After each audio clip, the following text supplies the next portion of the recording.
What is the true message when a person blames their parents? Blames their parents for their upbringing, maybe blames their parents for their current life circumstances. We know that our parents are our parents and we haven't really chosen them, really physically. However, we were given our parents, and many times we live in anger and resentment, blaming our parents for our circumstances and the way we grew up, faulting them for our own faults, our own flaws in life. What is the true message for parents who have children who may have grown up and may have made many mistakes in their life? How should we respond? Should we actually blame the parents? Or should the children become accountable? What is the true message? I hope to share with you some ideas regarding this message and how it can actually help our lives. Those of us who have parents who are either alive or not, it doesn't matter. How do we live with the mistakes with our parents? So a parent must know that they did the best they can with the tools that they had. So a parent cannot blame themselves for the mistakes they did with their children. Obviously, the mistakes were not intentional. No normal parent wants to physically or emotionally or any other way wants to hurt their child at all in any way, and we know that. So we don't seek to mess up in parenting and purposefully make mistakes so our children can just deal with them. So we have to understand as parents that these mistakes were made. They were meant to be made. And of course, if we could turn back time, we probably wouldn't have made them. The reason for that is because we didn't have those tools. Maybe we didn't have that kind of realization or background, or we didn't make tshuva, we didn't make teshuva, and we dealt with it the way we were meant to, with the tools that we had back then. No child ends up in the wrong family. There are no mistakes. Any normal mother wants the best she can do for her child.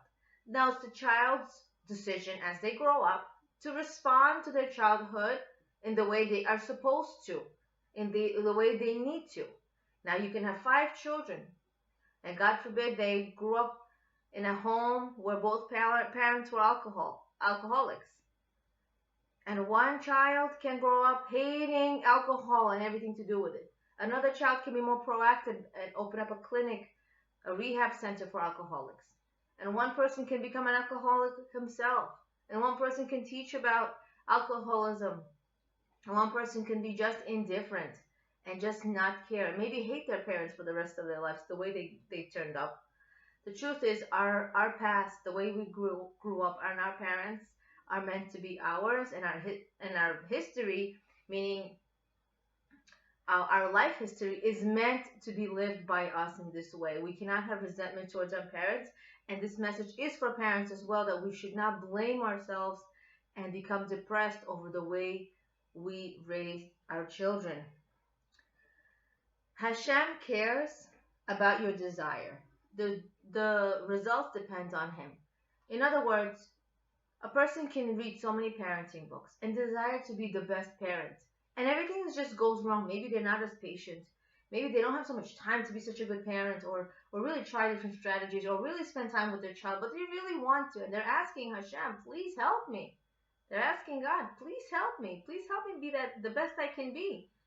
I want to be the best parent to my child. Please enable me to do so. Please open up my mind, my heart. Please open up the mind and heart of my child to have a relationship with me, to want to have a relationship with me. And the results depend on Him, depend on Hashem. Anything in this world can be turned into avodah zarah, which means idol worship. This leads to blaming others, especially parents. For example, idol worshiping can be seeking attention because they never got it. Sometimes people do, especially in secular society, and in all types of cultures that do really crazy things to get attention. Maybe it's because they were lacking attention when they were growing up. Remember, people who have healthy self-esteem don't need to be loud, don't need to get that kind of attention. Idol worshiping can be that type of attention, or self-care can be that type of attention. When a person is just all about I, me, everybody caters down to me, everybody respect me, everybody needs to honor me. And this person, being around these type of people can be like living on eggshells, because that person just craves attention, craves self-care. Everything is really about them. So it could be made into idol worshiping, idolizing yourself, idolizing your attention. So we have to be careful with that as well. We have to know that people who are doing a mitzvah cannot be harmed in this world for doing a mitzvah. What does that mean? When a person does a mitzvah, which is a positive commandment, Hashem cannot harm them. Hashem lets them enjoy the mitzvah for their benefit before they leave this world. Now, we as parents need to look at life as a global picture. We're not going to live on forever. And it's not a morbid thought, but it's a true thought. We need to be honest with ourselves and real, that I want to be proud when I leave this world that I'm doing kindness, that I'm doing a mitzvah. And in this way, we are also an example to our children, that no matter how much I fall, I'm still getting back up. I'm persevering. I'm doing that mitzvah. I'm worthy to do more mitzvot. And that is the example we want to set our children. There's an idea which goes like this: I can wait till 120 years to dance and sing, or I could get an early start. All the challenges that we have in this world, the most difficult challenges in this world that we have, are going to be the reason why we dance and sing in the next world. Meaning, it's all going to make sense. We're going to realize why I had such a challenging child, why I had such a difficult time bringing this child up, or any other challenges, and we're going to dance and sing. So why not get an early start and dance and sing now? Even though we have those difficulties, we get up, we try again, we ask Hashem for help, we read those parenting books, or we get advice from a coach or a mentor. We get up, and we know that these challenges are actually going to be they're actually there for our benefit, to make us the person we were meant to become. So the mitzvot that we're doing as chesed is kindness, and we don't do chesed because we want to look bad or because we owe somebody something. We should do chesed simply because we love Hashem. This is the right thing to do. We want to show our children that I don't do things because I feel like it, because I owe this person, because I don't want to look bad, because of my position, just because it's the right thing to do.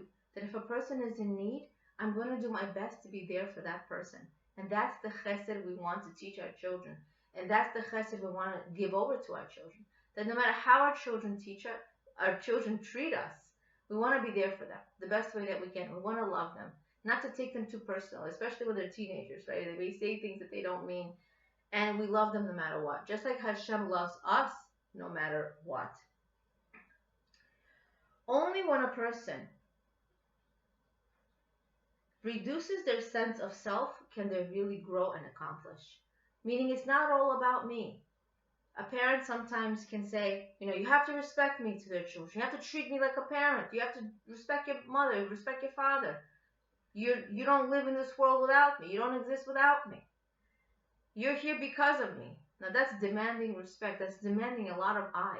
And the child will grow up probably to fear their parents, but not really to respect them. Once they're old enough to leave the house, it's really not real respect. And we want to be the kind of parents who are truly being in a good relationship and connection with our children. So the less I demand of myself, the more I actually become, the more respected I become by everyone, especially my children. The more a person gets rid of the me and the mine, and the more powerful and impactful and influential they become.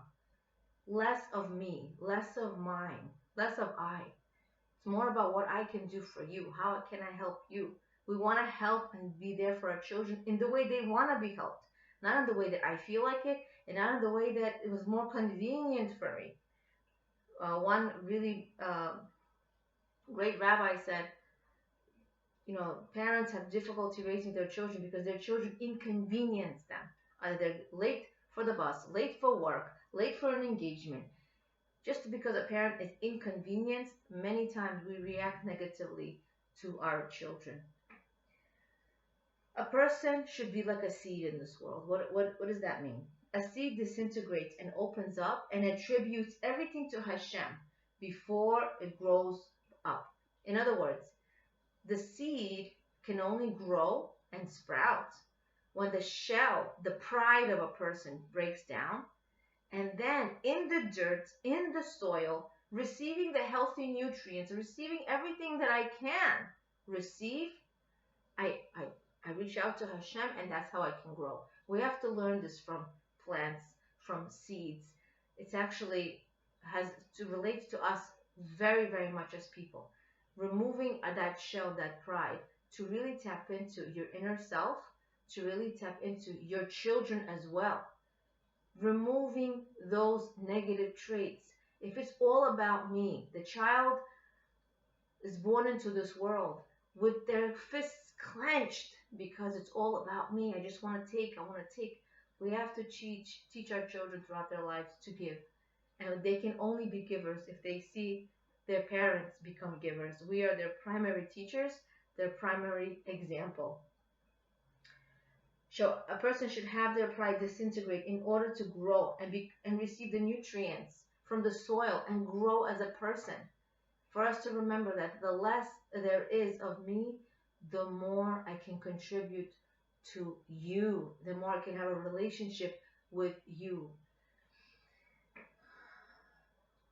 And oftentimes we as parents focus on, oh, I do so much, and yes, you do so much. But we have to understand that as long as, this is my own thought, whether I do a lot or a little, I always win when I stay calm. When our children see that we're stressed, they don't want this type of life. They don't want this type of work life. I heard a child tell his mother, I don't want to work like you. You're too stressed. You're always busy. I don't want to have a job like this. Maybe I don't even want to work at all when I grow up. And this can be difficult to hear. But what kind of example do we set as parents towards our children is really the stepping stone, the foundation to where they will start when they become adults. So this message is for parents. This message is for children of all ages as adults. We as parents have to understand that we did the best we can with the tools we had, and not to regret the way we raised our children. And children should know not to blame their parents and embrace them. Leah Abramov, Being and Becoming, appreciating the tools and these thoughts from Rebbetzin Esther Bela Schwartz on her thoughts on Parshas Chayei Sarah. Leah Abramov, Being and Becoming, awakening awareness of your greatness and potential.